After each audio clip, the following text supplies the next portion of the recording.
안녕하세요.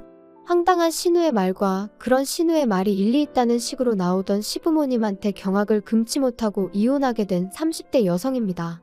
사실 중간에서 남편이라도 제 역할을 했다면 이혼만큼은 안 했을지도 모르겠어요. 저는 원래 제가 결정한 일에는 어떻게든 책임을 지기 위해 최선을 다하는 성격이고 결혼 또한 어머니는 탐탁치 않아 하셨는데 제가 밀어붙인 일이었으니 제 나름대로 어떻게든 끌고 가보려고 했을 테니까요. 하지만 피는 못 속인다는 말처럼 믿었던 남편마저 저더러 너무 감정에 휘둘리지 말라는 둥, 현실을 직시하라는 둥 개소리를 해대는 걸 보니까 도저히 답이 없더라고요. 그리고 때로는 포기하고 단념하는 것도 용기 있는 결단이잖아요? 그래서 이혼을 결심했지요. 아무튼 세상엔 이런 이상한 사람들도 있다고 얘기를 하려고 타자를 치고 있긴 한데 또다시 그 집 인간들을 떠올리니까 벌써 온몸에 닭살이 돋네요. 대학을 졸업한 후 저는 서울 시내에 있는 광고회사에 들어갔습니다. 처음부터 제가 원해서 선택한 길이었고 그래서 박봉의 야근도 잦았지만 후회는 없었지요. 하지만 제 마음과는 달리 언젠가부터 건강이 축나는 듯 하더니 그만 출근길에 쓰러졌어요. 그나마 금세 다른 사람 눈에 띄었으니 망정이지. 급성 심근경색이었거든요.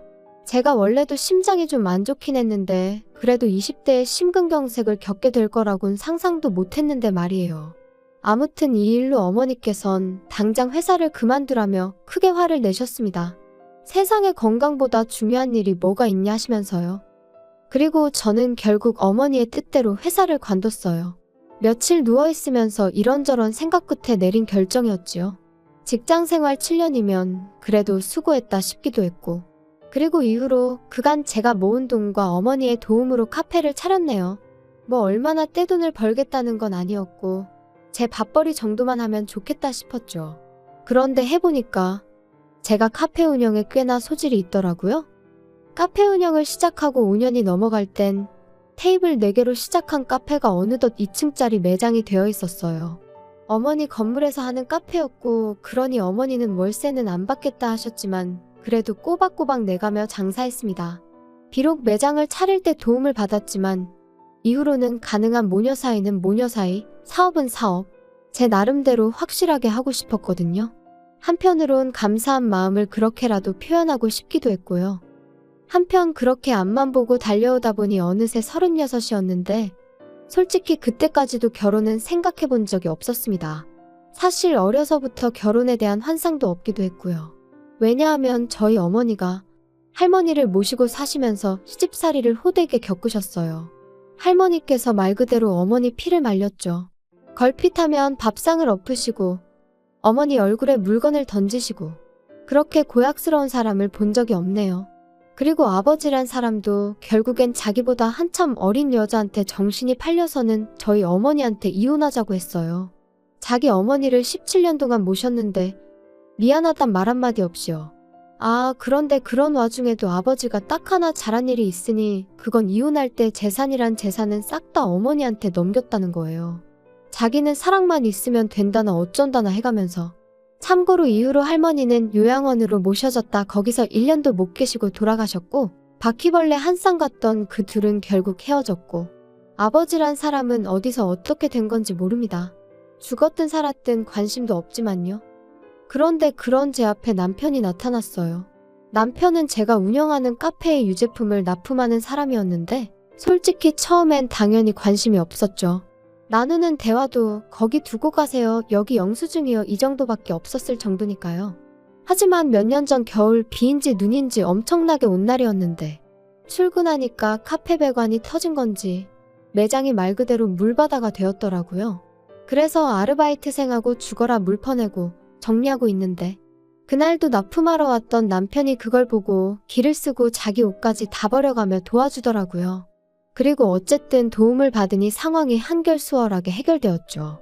그리고 그때 제가 남편한테 좀 호감을 갖게 됐네요. 가뜩이나 춥고 힘들 때 도움을 받아서 그런가 너무 고맙고 사람이 참 괜찮아 보였거든요. 그리고 그날 일을 계기로 남편과 저는 급속도로 가까워졌어요. 남편이 매장에 올 때마다 저는 커피 한 잔으로 달라진 제 마음을 표현했고 그러자 남편도 언젠가부터 꽃을 사다 준다던가 책을 한 권 사온다던가 나름대로 저희 둘만의 낭만이 있었죠. 대단히 좋은 곳을 다니고 비싼 선물이 오간 것은 아니었지만 이거야말로 진정한 연애라는 믿음도 있었고요. 그리고 그렇게 연애한 지 1년 만에 남편이 먼저 프로포즈를 해왔습니다. 자기가 비록 가진 건 많지 않지만 제 눈에서 눈물 나는 일은 없게 하겠다고, 영원히 소녀처럼 살게 해주겠다면서요. 하지만 저희 어머니는 별로 탐탁치 않아 하셨어요. 17년을 살았어도 네 아빠 속을 알 수가 없었는데 고작 1년 사귀고 어떻게 알겠냐며, 꼭 결혼을 해야겠으면 하다못해 2년은 더 만나보라 말씀하셨죠. 그리고 전 이때 이 말을 따랐어야 했는데 그땐 그저 어머니의 그런 말씀이 야속하게 들릴 뿐이었습니다. 왜 아버지랑 비교를 하시냐고, 세상 남자들이 다 아버지같이 쓰레기인 줄 아냐며 화를 내기도 했죠. 그래서 결국 어머니가 져주셨어요. 어떤 마음으로 져주셨을지 지금도 그때를 생각하면 그저 죄송할 뿐이에요. 아무튼 그렇게 저는 남편과 결혼을 했고 아이는 갖지 않기로 했습니다. 남편은 제가 심장이 약한 걸 알고 있었고 그래서 남편이 먼저 아이는 없어도 된다고 하더라고요. 그런데 이것도 나중에 알고 보니 남편은 남편대로 정자에 문제가 있어서 처음부터 임신 자체가 쉬운 상황이 아니었어요. 자기 말로는 자기는 정말 그런 줄은 몰랐고 오로지 저를 배려해서 한 말이었다지만 솔직히 진실은 본인만 알 테죠. 한편 그래도 결혼하고 한동안은 별탈 없이 살았어요. 저나 남편, 제 친정과 시댁의 경제적 차이가 있기는 했지만 그런 조건의 차이가 저희 부부의 발목을 잡는 일은 별로 없었고요. 그런데 문제는 신혼애였습니다. 신혼애는 저에게 바래도 너무 많은 걸 바랬거든요. 제가 남편하고 결혼하고 얼마 지나지 않았을 때 신혼애 애, 그러니까 시조카가 그 무섭다는 중이가 되었어요. 남편 말로는 원래도 그렇게 말 잘 듣고 공부 잘하는 소위 부모들이 원하는 아들은 아니었다는데 중학교에 들어간 이후로는 전과는 비교도 안 되게 신우 속을 말도 못하게 썩인다고 했지요. 게다가 요새 아이들은 지갑 하나를 사도 옷 한 벌을 사도 명품만 찾는다더니 시조카도 마찬가지였나 봐요. 그런데 제가 신혼의 벌이를 속속들이 알지는 못해도 심해부는 그저 평범한 직장인이었고 신우 또한 근처 어린이집에서 아르바이트를 하는 정도였어요. 그러니 그런 시조카의 요구를 매번 들어주는 게 쉬운 일은 아니었을 겁니다. 그리고 거기까지야 뭐 솔직히 들어주든 말든 그 집 사정이고 그 집 가정교육이니 제가 말을 얹을 게 아닌 거 알아요.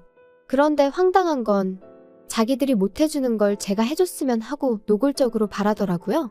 시조카 또한 자기 부모가 못해주겠다 싶으면 저한테 노골적으로 요구를 해왔고요. 아이한테 이런 말을 하고 싶진 않지만 그리고 지금도 여전히 신우가 시킨 게 아닐까 싶지만 명절도 아닌 날 숙모가 보고 싶다며 카페에 오는 아이였어요. 정말 제가 보고 싶어서 오는 게 아니라 오면 제가 그냥 돌려보낼 수가 없어서 몇만 원이라도 쥐어보내니 그걸 받으러 오는 아이였지요. 안 줬으면 될 거 아니냐? 누군가는 그럴 거예요. 실제로 나중에 신우도 그런 소리를 했고요.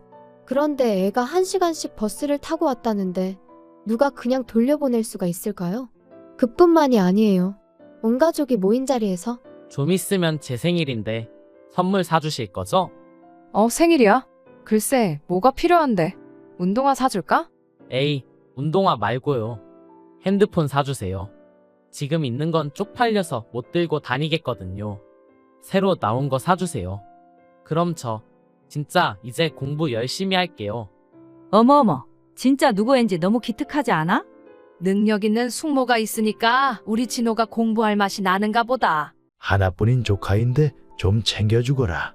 온 가족이 제가 싫다 소리를 못하게 분위기를 몰아가는데 거기서 안 된다고 하는 게 쉽지 않다는 건 다들 이해하시겠죠. 그리고 이런 식으로 제가 2년 가까이 끌려다녔습니다. 한심하다 보는 사람들도 있겠지만 그래도 하루하루 장사하고 그러다 보면 잠깐 잊고 살다 얼떨결에 당하고 그랬어요, 제가. 그리고 그럴 때마다 남편은 그래도 당시에는 말이라도 미안하다 고맙다 해댔으니 그냥 남편 봐서 참자 그렇게 생각한 것도 있고요.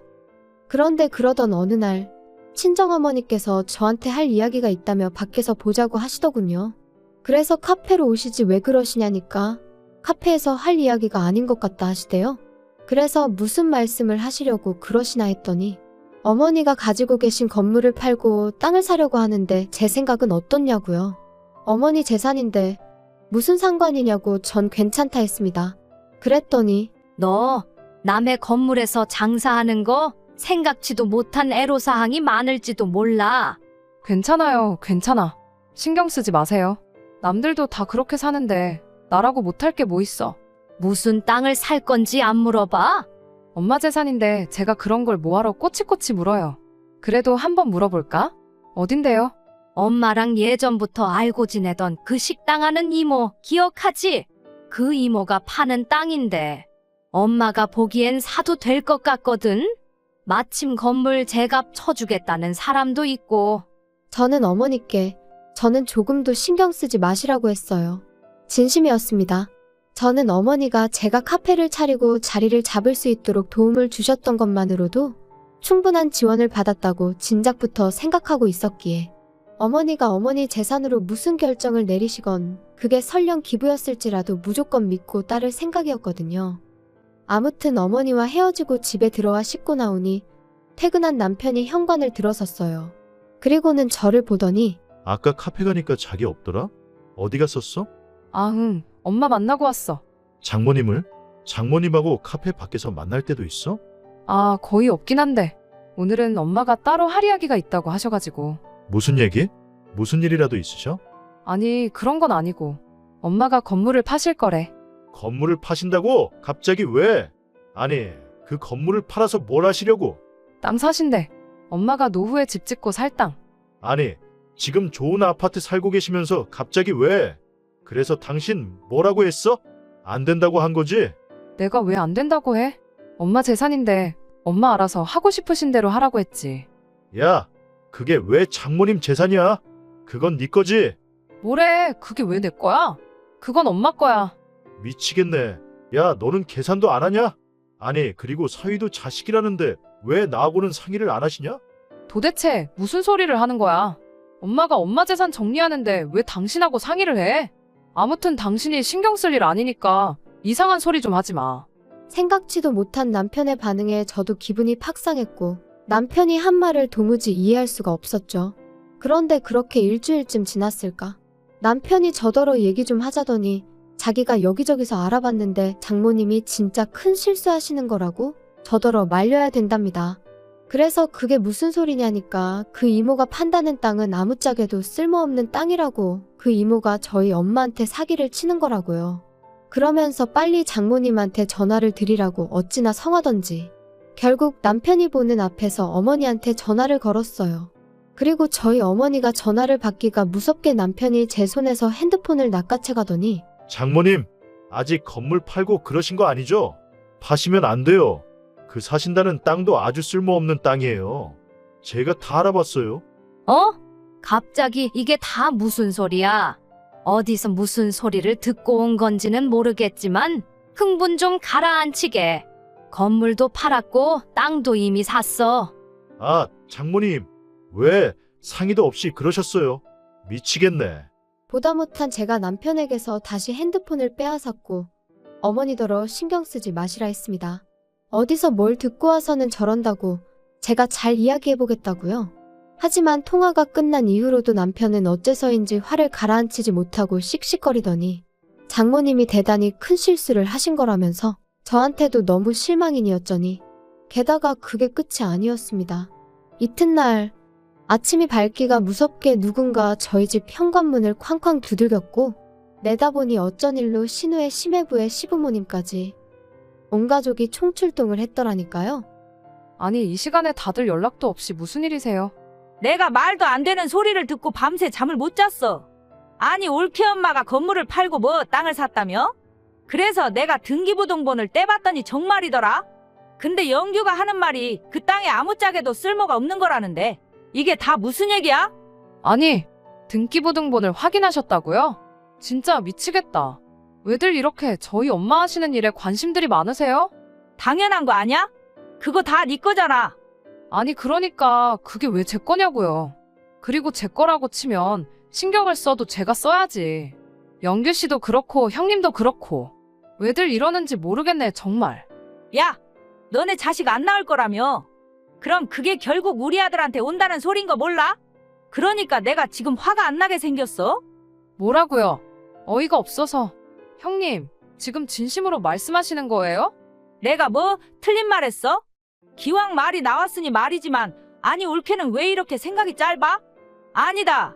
지금 보니까 올케가 누구 닮았는지 딱 알겠네. 어떻게 모녀가 둘 다 이렇게 셈을 못하지? 진짜 어떡할 거야? 우리 아들 이제 어떡하냐고. 진짜 장모님 노망이라도 나신 거 아니야? 예, 그거 네 엄마한테 한번 물을 수는 없는지 물어봐라. 아이고, 우리는 너 하나만 믿고 있었는데 이제 다 어떡하면 좋으니? 진짜 다들 제정신이에요? 무슨 이런 거지 같은 경우가 다 있지? 야, 너 말 다 했어? 너 지금 우리 가족들어 거지 같다 했냐? 그럼 이게 거지 같은 게 아니면 뭐가 거지 같겠어? 아, 진짜 다들 미친 거 아니야? 너 말 그따위로 할래? 더 할 수도 있는 걸 그나마 어머님 아버님 계신 자리니까 참고 있는 줄이나 알아. 야, 됐다. 이제 너 뭐 별 볼 일도 없고. 내가 진짜 너랑 장모님한테 단단히 실망을 해서 더는 뭐 말도 하기 싫어. 야, 그냥 다 때려치자. 지금 뭐 이혼이라도 하자는 거야? 진짜 어이없다. 그래, 나도 어이없다. 장모라는 사람이 사위할 길을 뭘로 알고. 너도 솔직히 속으로 나 무시했잖아. 그러니까 이제 각자 갈 길 가자고. 저는 이게 무슨 상황인지 말 그대로 어안이 벙벙했어요. 당장 이혼 소리도 해도 제가 해야지 왜 지가 난리인지 어이가 없었고요. 하지만 저도 매달리고 싶은 마음은 눈꽃만큼도 없었거든요. 그래서 그래, 원하는 대로 해주겠다 하고는 일단 제 집에서 시댁 식구들 싹 다 내보냈습니다. 그리고는 그 길로 이혼 서류 받아다가 이후로 번갯불에 콩 구워 먹듯 해치워버렸죠. 그런데 그렇게 남남이 되고 몇 달쯤 지났을 무렵 뉴스를 보다 보니 저희 어머니가 사셨다는 땅의 뉴스에서 몇 번 언급이 되더라고요. 그리고는 알게 된 게 그쪽으로 개발 호재가 있어서 땅값이 순식간에 2배가 넘게 올랐더라고요. 어머니더러 알고 계셨냐니까 생각보다 무척 덤덤하게 이렇게 될 줄 어느 정도 예상은 하고 계셨다며 그때 이모가 그런 얘기도 있다더라 하고 귀띔은 해주셨었다는 거예요. 그래서 제가 그런데 이모는 왜 파신 거냐니까 그 집 남편이 하던 사업이 망하네만의 소리가 나와서 정리한 거라고.